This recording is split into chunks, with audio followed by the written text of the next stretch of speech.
বছর আপনাদের দীর্ঘ আন্দোলনের পর, আপনাদের ত্যাগ তিতিক্ষার পর, আপনাদের জুলুম নির্যাতন সহ্য করার পর বাংলাদেশে যে কারণে আমরা আন্দোলন করেছিলাম তার সেই লক্ষ্য বাস্তবায়নের জন্য আগামী ফেব্রুয়ারি মাসে নির্বাচন হবে। সেই নির্বাচনে আপনারা ধানের শীষে ভোট দিয়ে আবার জাতীয়তাবাদী দলের সরকার কায়েম করে আপনাদের দেশ সেবার সুযোগ করে দেবেন, এই আহ্বান জানাতেই আমরা আপনাদের মাঝে এসেছি। জনগণের সাথে ভাওতাবাদীর দিন শেষ, জনগণকে মিথ্যা বলে লাভ নেই।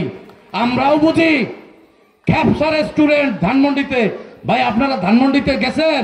খ্যাপসা রেস্টুরেন্ট আছে একটা জিগাতলা বাস স্ট্যান্ড, সেটির মালিককে প্রশ্ন করবেন ওই তথাকথিত সৎ ব্যক্তিদের। ইস্তাম্বুল হোটেল অ্যান্ড রিসোর্ট কুয়াকাটায় 1000 কোটি টাকার প্রকল্প, সেটির চেয়ারম্যানকে জিজ্ঞেস করবেন ওই সৎ মানুষটাকে। দেলোয়ার হোসেন সাঈদী আমাদের কাছে আজীবন, আমরা যতদিন বেঁচে থাকবো তাকে শ্রদ্ধা করি, তাকে সম্মান করব।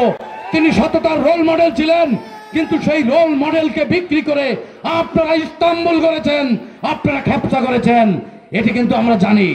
দেলোয়ার হোসেন সাঈদীর কিন্তু বাড়িও ছিল না রে ভাই, একটা ভাঙা গাড়িতে চলতেন। তার মতো একজন ব্যক্তিকে কেন পারলেন নিজের যোগ্যতা, নিজের অভিজ্ঞতা, নিজের সুনাম দিয়ে মানুষের মন জয় করুন, মানুষের মন জয় করুন। তারেক রহমানের কথা বলছেন, তারেক রহমান জিয়াউর রহমানের সন্তান ঠিকই।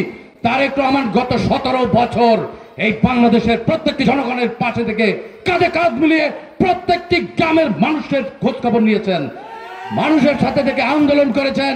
আপনারা জানেন এই তারেক রহমান এবং বেগম খালেদা জিয়ার বক্তৃতাও প্রচার করতে দেওয়া হয়নি, এমনকি ফেসবুকেও দিতে দেওয়া হয়নি। আপনারা কোথায় ছিলেন? আপনারা কোথায় ছিলেন? আরে বড় খোদা মারনা জননী আমি সাহারা বেটা এখানে বাচ্চা পানি পারে আমরা লইতে পারি না, বুঝছেন? গতবার তোমার বন্যার সময় আমার আউলই থুয়ে গেছে, এই জন্য একটু সমাধান করেন তো আমি খুব খুশি। আর জন্য এটা আমরা আমাদের বিবেচনায় নিয়েছি, আমরা পরবর্তীতে আলোচনা করে আপনার ঘরে কি সমস্যা আছে আমরা দেখব।